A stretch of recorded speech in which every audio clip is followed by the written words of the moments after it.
You are now listening to Out of the Blank.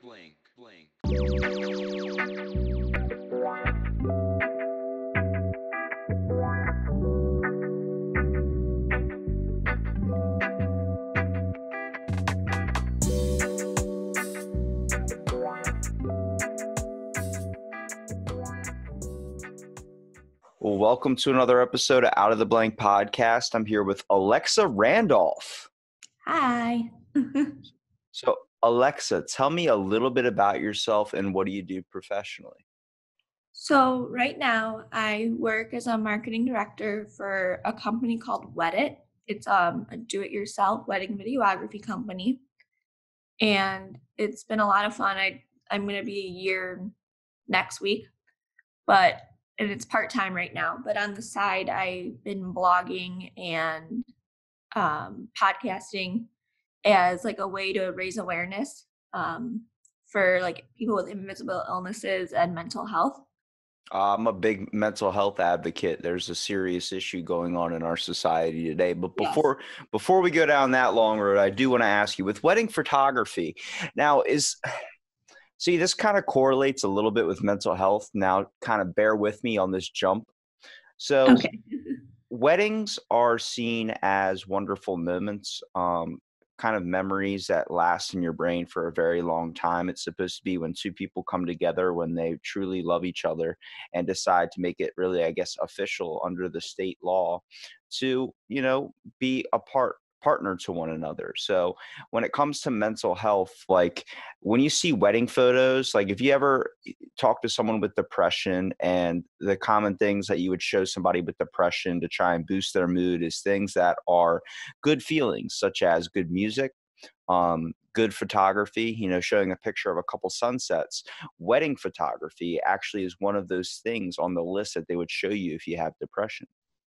Really? That's pretty interesting. That's Because cool. it's also a sense of empathy. So the world has empathy in it. A lot of people are lacking it. We're very, very cold to one another. At least most individuals are.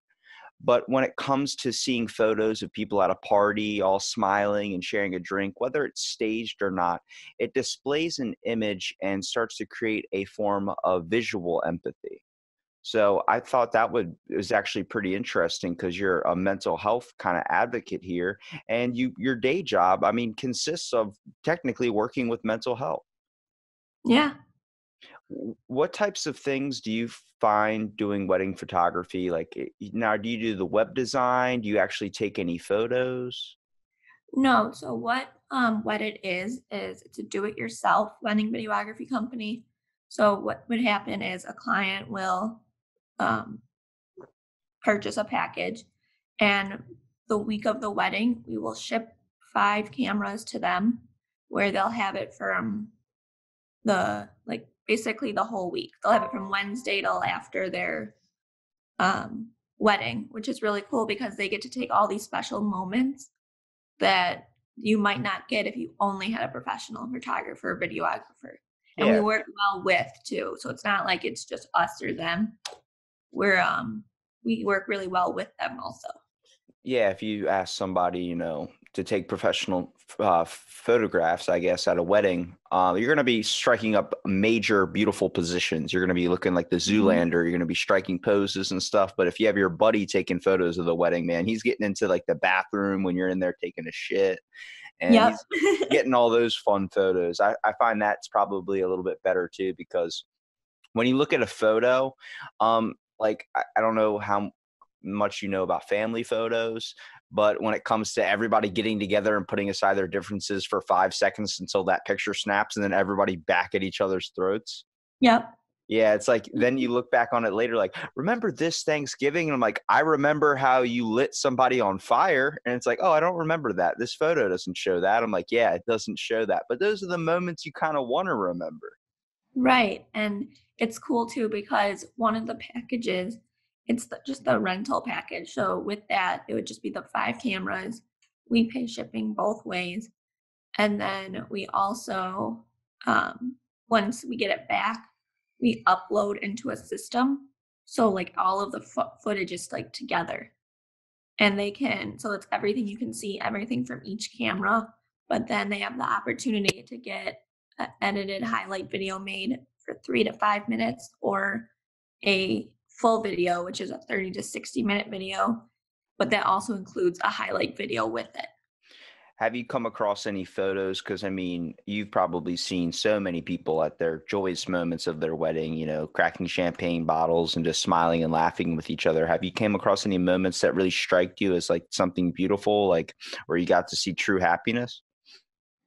Yeah, there was definitely a few, like even some of the little video clips of like the bride and groom being next to each other, or like right after, before anyone sees anything, and it's through with the camera. Or there's also been some where like you see the bride like all excited. Have you Um, have you come across any that don't really like are not very good, like such as like someone looks very angry? Because I remember my parents had a wedding photo where my dad put cake into her face. And yeah, you could tell, like, I know my mom and I'm looking at it. I'm like, you look so pissed off, like you're about to kill somebody. She's like, yeah, I wasn't happy. yeah. I don't think so. I've seen a lot, so I don't really remember all of them because I put them on social media and stuff, but not that I'm aware of. Now, being a kind of mental health advocate, usually when someone is interested in mental health, like much like myself, you do suffer from a little bit of mental health yourself. So, do you have any types of anxieties or depression? Is that kind of why you focus on something like this? Yeah, well, I actually focus on invisible illness because that kind of includes mental health. I actually suffer from a chronic pain condition called central pain syndrome. And it's basically a neurological disorder caused from damage to your brainstem, or spine. And mine came from a bad car accident 3 years ago. I had a mild traumatic brain injury. Can I So, ask how the accident happened? yeah. So this was actually 2 months after I graduated from college. I was out of town visiting family for a couple weeks, and we were on our way home from dinner one night, and a lady ran a red going like 60 miles an hour and T-boned us right on my door. So my head like hit the window a few times, like really hard, and then kind of like my head like went the other way. Yeah, I try and see people don't really realize how sensitive their head actually is. We think a lot of Yeah. times, especially at a young age, we think we're very invincible. I got leveled with that at a young age. I got hit by a jet ski and Ugh. almost got killed. So I learned like, oh yeah, maybe I can't take a train, maybe I can't, drive 100 miles an hour on a busy street or something and weave in and out of traffic. We're very, very careless. When it comes to the actions we do, really not knowing the consequences and how fragile we really are. But I mean, that's amazing. I'm glad that at least, you're alive. Um, Yeah, it's it's all because of a car we were in. now, We were what, in the Mercedes. oh, shout out to the Mercedes brand for keeping you, alive and Yeah, everything. otherwise I for sure probably would have not been there because we got pushed like 40 feet.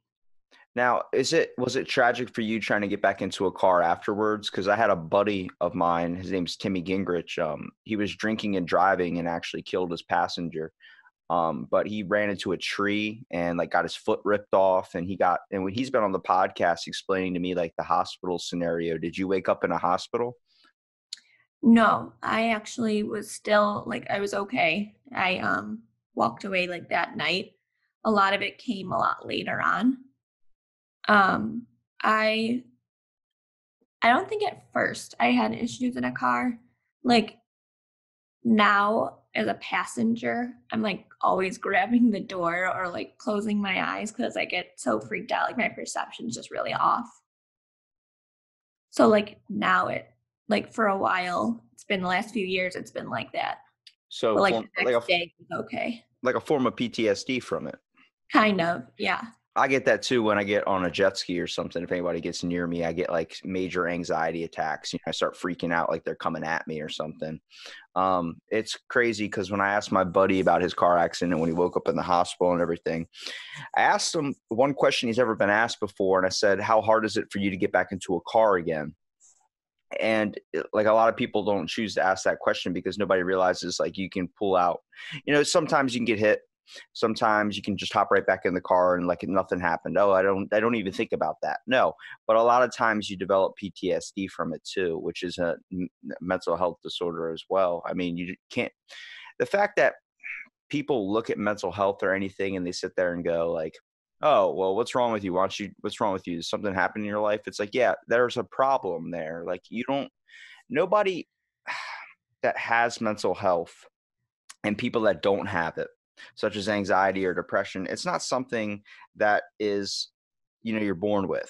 It's most of the time it's developed later in life, and people think that they're immune to it when they get older. And I'm like, you're never immune to it. You could get hit by a car, develop some type of central nervous disorder, which is why kind of you were saying it relates a little bit to mental health because it's the certain neurons and all the kind of firing off that goes in your brain. That's all electrical impulses that get sent down into your body. Yeah. What types of like pain do you really like? When did you start to notice some changes? Like how long after was it? You said was it a couple months? So it kind of started like within that next day. Like I just had a lot of like my head was hurting, a little dizzy. So we had ended up going to a like the my uncle, it was my family. So one of the family doctors when we were cause I was still out of town. And he told me it was basically a sinus infection, like that maybe was coming and then hitting my head, but it didn't seem right. And even though the CAT scans all came back clear, because a concussion isn't always can be seen on something. And I ended up, long story short, I ended up getting diagnosed in December because I finally went to a neurologist because I was still in a lot of pain in my head, like where I got hit, I would keep getting like these jabbing pains. And I was at a chiropractor for a while that kind of made it worse. So it was a long like trial and error of different doctors, some doctors telling me it's all in my head. And that's kind of where it like triggered me and like said like made me want to do this, like be an advocate for others because I hate it. I hate that answer too. It's all in your head. That's the problem. It's in your exactly. head. Yeah. But the way they say it, it's like it's in your brain. Your brain is doing it. When they say in your head, it sounds like it's your fault, like you're making it up.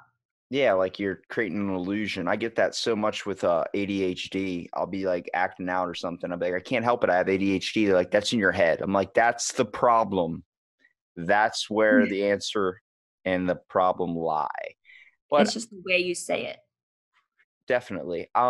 Like how like do you notice certain things that start to change a little bit? Because I mean, you're talking about your symptoms and everything. I'm trying to get a better understanding. Yeah, I can tell you a little bit more. So basically, I'm in pain 24/7. Like my full body, like I have burning sensations, where I can't, like, it feels like I'm burning on the inside out, and I bruise really easily now. And sometimes I actually, when I came home from the trip, I was at home for like a month, and then I ended up trying to get a job because I was doing okay at the moment. So I worked part time actually with an event planner because that was like my dream job. And kind of as I was working, I worked for about 6 months part time and full time, but I couldn't. When they would tell me tasks, for some reason, it just wasn't clicking, and that's not me. I'm a fast learner. I was really high, like high GPA in college. Like I learned really quick and it just something was wrong. So I eventually got off of work. The doctor took me off just because like my brain just was like couldn't remembering any like a lot of things and it was just really hard. So you're experiencing memory loss and a type of like kind of I wouldn't say mental disability, but a little bit of a handicap, feeling kind of like if you don't get enough sleep, you feel slowed. Oh, it doesn't matter if I get a lot or little. I still feel tired all day long. Well, yeah, I mean, like, but when I mean mental, like, kind of Oh yeah. disability or handicap, it's like if you've ever been up for 3 or 4 days, like I'm an insomniac, but some Oh, people, like, if I'm in school or something, or if I'm getting in a serious conversation with someone will shoot me a question, and a lot of times my brain's a little bit too slow on the jump. Yes, like I'll ask them like, "What did you say?" And then all of a sudden it'll click what they said.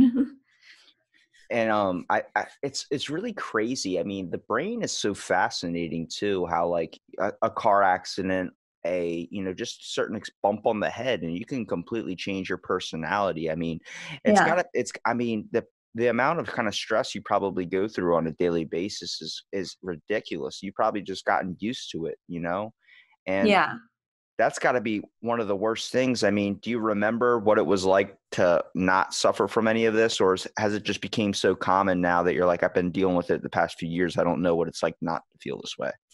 Yep, basically. Like I couldn't remember a day of not anything. Not sometimes it's not like everything, but a lot of times it's always my leg and my head hurts a lot. It's mostly like I'll say I have good moments in the day, like where maybe there's never a day that's con- a good day with pain. It's just sometimes there's like moments where I'm okay for a little bit, still in pain but manageable, and there's other times that it's not. And the thing with my brain, the the brain signals never my brain never fully healed correctly. So now like my brain doesn't really know what pain is anymore. So the simple touch to someone touches me sometimes, like I'll literally jump out of my skin, or if I have goosebumps, those are horrible. Like I just want to rip my skin off. Now, do you, I know I've talked about before in the podcast about kind of senses and things being switched. Sometimes somebody can put their hand on a stove where it would be super hot and they would feel a lot of pain from it, but some people can feel a type of relief from it. Like it actually feels good to them. Do you ever experience like some like a sudden change, whether it's in your personality or whether it's in your, I like you said, goosebumps? Now you like it kind of freaks you out and kind of Because that they type. hurt. Yeah. Do you experience any pains that are good? Mm, I don't think so. Like if I'm just trying to curious, like because if I know if I slam my hand in a door, it's gonna hurt. I was just wondering if you did that, would your brain be like, "Oh, that feels amazing"? No, like the normal pain is still like there. It's just now I have stuff that shouldn't be in pain also. So new sensations that are not associated with pain normally are now being associated with pain. Yes. Man, that's gotta be so damn difficult. I couldn't imagine something like that. Does that affect, any of your emotions as well? Like, type of stimulus you would get from your family? I mean, I know it's gotta be hard kind of for your family to be able to show you compassion if they can't really get near you. No, they've all been amazing. I live with my parents still. Um, but they've been amazing, and my boyfriend too. We were best friends for a long time and then ended up starting dating before I got bad. It was like a couple months. It was after the accident, but before I got really bad. And he's been with me this whole time, and always is he'll change if we need to change plans or do something. He's always on board. Have you, looked into any type of neurological surgery or any type of therapies that might help? Like, have they given you any treatment process to it? I mean, I know they don't really fully understand the capability of what you experience, but they've had to at least try something or throw some type of medication your way. Yeah, so I've done a lot of medications, like the and like an anti-seizure medications. I've been on anti like certain antidepressants. I've tried like all the main ones. I've done like lidocaine infusions and medicine to try and help. A lot of physical therapy, but as of right now, I'm not on anything. But anything that I was on before the accident, I'm only on. Now, So so you said like this is your first time being on a podcast. as Usually a you're guest, as a guest because you host your own. Now, tell me a little bit about your podcast. I know it's called With Love Alexa. yes. So sorry. So it's actually really I've had a lot of fun with it. It's all about raising awareness on chronic pain, invisible illnesses, mental health, but also like finding your inner strength. So I've had a lot of different guests. Like I have a guest every week, and just anyone that's like maybe had an issue with mental health or chronic illness, or people in the field. I've had just really anyone like trying to follow their dreams, even with situations. So turning into a type of motivational type thing Yes. because you've experienced, and that's a great way to take something too, because you experienced a severe, accident, and it where a lot of people would just give up.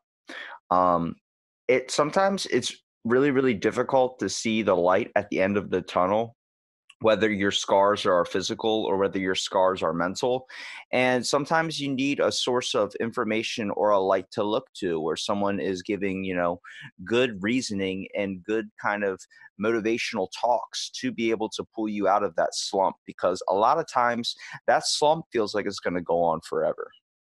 Yeah, and I still get moments like that sometimes, but I just do whatever I can to stay strong. And my saying is, and it's like my slogan is, be forever strong.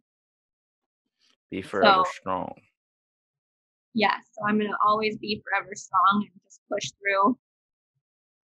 What types of like with your guests, or what types of like topics do you try and bring up, just like kind of motivational talk throughout the day, things to get someone like, just to be able to kind of get focused on what their goals or something need to be, or do you just try and come at them with a sense of empathy? A little bit of both. A lot of it, I'll have like, I've had people with also chronic illness come on and like share their story and where they came from and like how they are today, and like things, treatments and things like that. Just like getting able to get people's stories out there to try and like destigmatize mental health and invisible illness, because as a lot of people know, it's, you don't understand what you can't see. So with this type of motivational talk though, with your podcast, it turns you into a bit of a writer. Like you said, you write a blog. Now, do you write an inspirational blog that kind of goes with your podcast a little bit? I find that with a lot of podcasters now that do blogs, they kind of go hand in hand. Yes, a lot of my topics come because my blog's been since April. I started writing it, and I started so I started writing in April, and then I ended up getting a podcast in August. So I've had like a lot of different topics. Like some, oh, sorry. Have you found any topics that you've come across that you try and stick to mainly? Like, have you ever had an experience or something, and then talk about like a certain experience, or do you find that you try and just strike up daily motivation? A lot of it I think would be is like topic related and motivation, because the topics, like a couple topics I've done is it's time to shine a light on chronic pain. I've also done one about like grief, like because I always used to think grief was more for like death. Like I just never really thought of it in the sense of like if something happens to you also. It's not just like if someone dies, it can be really anything. So like how it come out of it. Yeah, I definitely think that when you're in a stage of serious, or what I would call a critical kind of mind state, such as like if you lose a loved one, such as if you've been in an experience such as a car accident, there's so much that piles up on top of your head that you literally feel like that light, like I said, you're never going to get to it. You're never going to get to the light at the end of the tunnel. It feels like Mhm. it's never going to pass. And that's where a lot of people, choose to end it. Uh, I know that can get serious. It's really, really hard for people to see the long answer and know there's that problem is probably not going to matter the next day. We want a short term answer towards what we think is going to be a long time solution, and that's not always the truth. I try and pull so many people out of depressive states. I get into them myself at times. When it's Yep. winter time, Mhm. I live in a tourist town, so there's not really anything to do. So you get bored during winter, you end up sitting at home all day. It's like Yeah. there's there's moments in your life that are not going to be spontaneous, or they're not going to be as fun, or they're not going to be as enjoyable as the next. But you have to look under the surface of, so many people want to complain, oh, the world's crap, oh, people are crap. Yeah, but under the surface there's beauty right there, but you got to go looking for it. I mean, I'm a big advocate for, you don't like the position that you stand in, you have to change it. Right. And I mean, I think it's awesome that you have this type of blog and everything too. So that came before your podcast? Yes, that came before, and I was actually always a writer. Um, so it also came natural in that way. What other types of things did you start writing on? Like where did that first come from back in school? When I was like younger, I know I always used to like write cards and letters to like family and friends, but I actually my junior year of college, which was 2014, 2015, I actually started writing a book. And this was before any of this happened. So I wrote my first novel, which is called With Love, Ella. And when I had to stop working completely, it actually is one of the things that helped to get me through was editing and like working with editors and working with a writing coach and just spending the day on and off writing as much as I could because it kind of helped to distract me. But obviously, then with a brain injury, it's not always easy to do it that long. So I had to like take a lot of breaks. But I actually in December of 17. Actually, I think it's like next week is 2 years since I got it edited or published. Oh, I bet that was a great feeling too. I mean, Yeah. you want to talk about like you talked about your pain before, but writing a book, and imagine having that pain. Like I have ADHD where if I'm trying to read or write something, next thing I know I'm thinking about something else. How did you try and keep your mind focused on what you were writing? A lot of it I had outlined. So, and most of the book was done basically. I was just like redoing parts of it. So that one was already done, and I just like would do it like in the morning a lot because that helped. Spend like a couple hours on and off, either at home or sometimes I'd go to a coffee shop and I just do my best to get like a chapter done. Like spend a day getting a chapter done, which could be 10 pages, could be 20, could be 5. Um, Do you have any hopes to write a book in the future? well, I have one kind of in the works. I have 2 published. It's a series, a romance and like women's fiction series with Love Ella and then Daniel Ever After. What's is this the types of topics you like to focus about in your writing? More of a love story type? Yeah, Do you make it more fantasy, or do you make it more realistic? I think a little bit of both. Because of course, I like the fairy tale, but like at the same time, I also like the realistic part of it too. Yeah, when you write something realistic, it brings in more, I think, of an audience because people can put themselves in that scenario as well. Right. So that was a lot of fun, and I started writing one kind of a fiction about my accident and the things I went through, but as a character and with a love story. But I haven't really touched that in a couple of years. I just because it was like right after, but I might look back and like go through it and see if I still want to like work on it or not. I mean, you could bring your own experience into a character, and I think that's what makes a lot of powerful books too. I know a lot of Mhm. authors use a type of experience they've had, whether it was a tragic incident or whether it was an extremely fun memory or something to them, and they use it into their books, and it becomes very, very, they adapt it into a character too. I find when I write something, or whether I usually write a little bit of poetry or something, but if I'm writing a book, I find that when I start creating characters, they're all either things that I would like to be doing, such as like, oh, he's a jock. Oh, yeah, that fantasy aspect of being the popular kid. But I find the ones that I can really truly connect to are the ones that I write closely with characteristics to myself. And that's when it comes into the idea that when you read an author's works based on whether it's fiction or nonfiction, you get glimpses of the kind of the author's characteristics or personality within the characters in their story.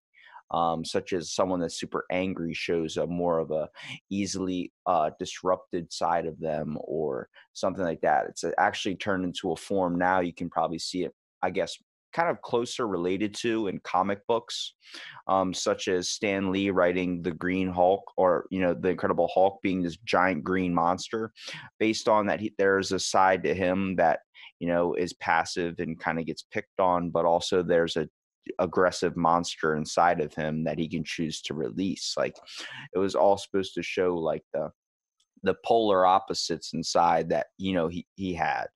And I think that's pretty crazy that, like, that's where you would see it the most drastic, is in a superhero comic. Yeah. That is really kind of cool. Um, I always wanted to do event planning originally. So when I first started writing it, I had like a little experience of it, but not a ton. And my main character was an event planner. And it was more from research and like the little stuff I've done. But when I ended up working for those few months with the event planner, and then I came back and rewrote a lot of the book, it changed so much because I had all that experience now of making calls or doing that. So it helped to make it connect better.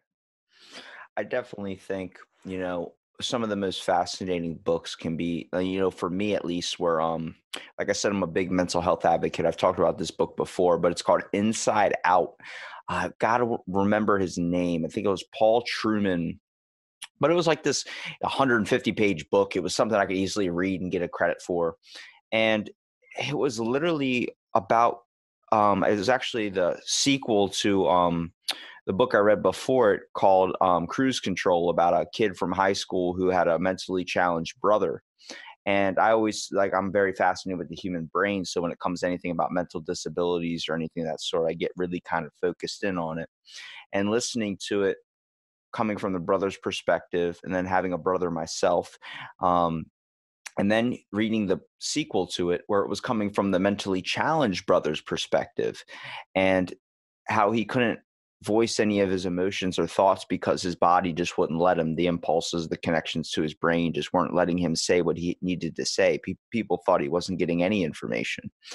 And hearing and then seeing the love and, like, kind of hatred that kind of grew and went back and forth inside of the stories between the older brother being upset at the little brother for being the way he is, and the little brother trying to show that he does love him, and he's just upset he can't get any of it out, was so impactful. If anybody finds this book, I recommend reading it, because that's where my spark for reading came from when I started, because that helped me dive into so much research and so much, just understanding of these types of things that the brain is capable of doing, and is capable of, misfiring, or capable of showing off.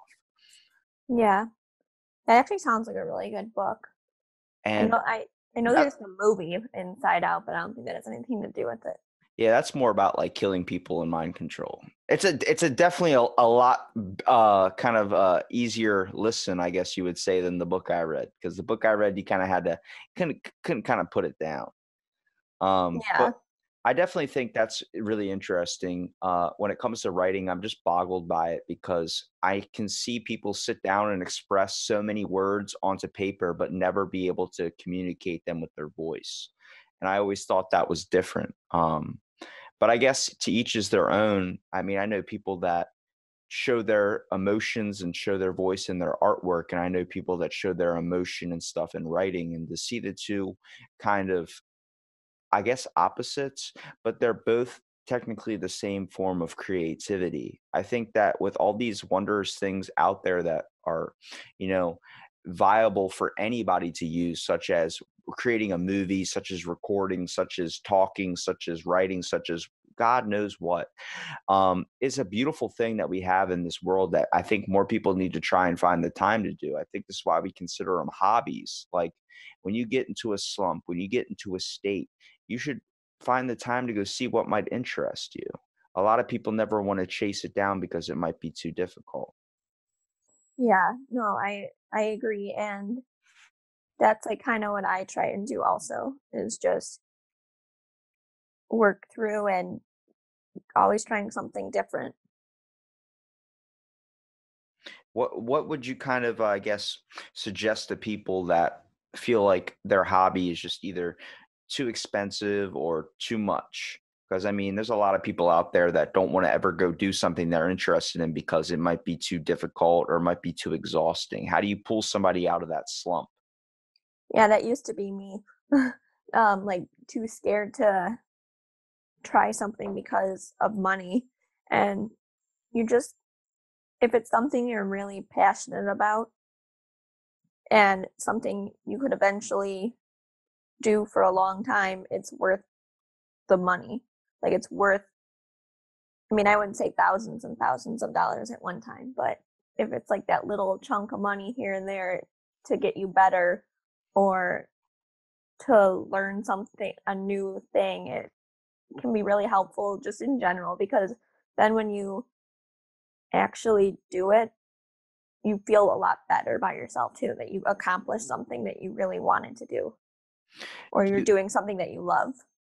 do you have any plans for the future? I know you talk about with your book writing and stuff. Is that what you want to take off and do? Is be a published author, or do you find that you want to um, fall into a different form, like a more of a motivational speaking platform? It seems like Yes. what's pretty Um, common with a lot of motivational speakers is they chase down.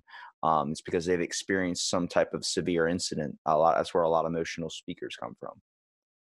yeah, I actually have spoken a few times. I spoke at my old high school to like over 100 students like throughout the day in their health class because they had a mental health unit and I actually was like kicked the unit off, which is really cool. And I like shared my story and kids were actually responding and like saying some of their own stories. And that was like the best feeling I've ever had.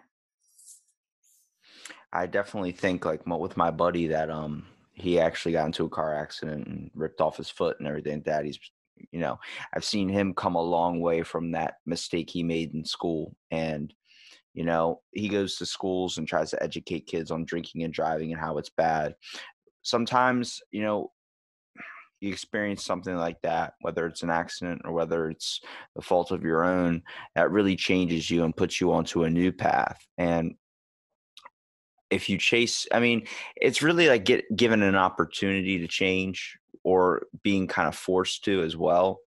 But I think what I've seen him do since that accident has been so motivating and so inspirational. And to see his change in personality and how caring he is towards others is just amazing.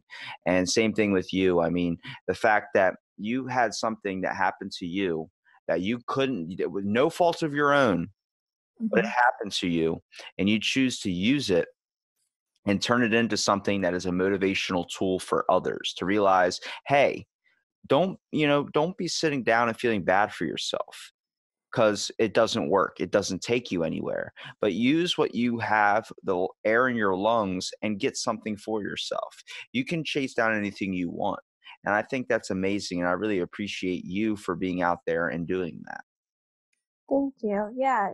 I mean, I'm not going to say never feel sorry for yourself because there's going to be a day maybe something bad happens or you get a bad reaction or something like your body or and it might be difficult, but don't stay there. Never give up. That's the whole thing. Yes. Never give Be up. forever strong. There you go. Or, I mean, there's, like you said, there's going to be days where you feel bad. It's okay to put on sweatpants and enjoy some Netflix, but don't do that forever. I do live in sweatpants, but that's because leggings and jeans hurt my legs really bad. But I have to use sweatpants when I go to the store because my phone's too big to fit in my jeans. oh, That's what phone? that, You like the iPhone? yeah, that's why I wear everyone always asks me, why are you wearing a hoodie? It's like 80 degrees out. I'm like, cause I can't carry all my shit in my pockets. Like my Yeah, car keys go in there and I'm jabbing myself. yeah, and you're a guy, so you don't wear a purse necessarily. I'll bring back the fanny pack. You should. It's coming back. Yeah, I'm gonna do it. Except I'm not gonna go all hipster out with it. I'm just gonna carry it for my necessities. Yes. Yeah, actually, it's definitely been coming back a lot. So, should get in on that. Everything comes back. We'll see bell-bottom dresses one day, I bet. Oh, God. Well, thank you so much, Alexa, for being on the podcast. It's so hard to say your name because I really don't like that little robot. Yeah, we have like 3 of them, but they're all on mute. I'm about to say, when someone's calling you, how do the others not respond? Or someone's calling like, "Hey, Alexa, what's the weather?" You're just like, I don't fucking know. Like, Or it's been funny. There was a story that one time my mom or someone was talking on the phone about a mattress for my room because I was getting a new mattress. And the thing was on, and she started talking about mattress companies around just because my name was said. I know, that's crazy. My buddy has them all over his house. I'm like, you can keep that technology away from me. I'll still be able to walk to turn a light switch on. Yeah, we don't have anything like that where it's just like the one where you can listen to music or do whatever. But The Echo. I got you. yeah, but one thing I will say before we go is about the Alexa is now my name is everywhere. So keychains, all that kind of stuff, I can actually get now where I never could before. There you go. See, my name's Robbie, but my official name's Robert. So whenever I go in a store, it's always Robert or Rob. I'm like, can we go with like Robbie? Where's that one at? Yeah, like my boyfriend is Max, but he has 2 X's, so he never finds his name anywhere. Man, I'm telling you, the struggle is real for people with difficult names. Yep. Well, thank you so much, Alexa, for being on the podcast. I want to give Yeah, you here. thanks so much. I want to give you here a minute at the end to kind of promote your content and let people know where they can find your stuff. Okay. My podcast is called With Love Alexa, and it can be found on pretty much wherever you get podcasts. So Spotify, Stitchers, Apple, and a few others. It's mainly about just raising awareness on chronic illness and mental health and just finding your inner strength. And we all have it. We all have that inner strength, even if it doesn't feel it.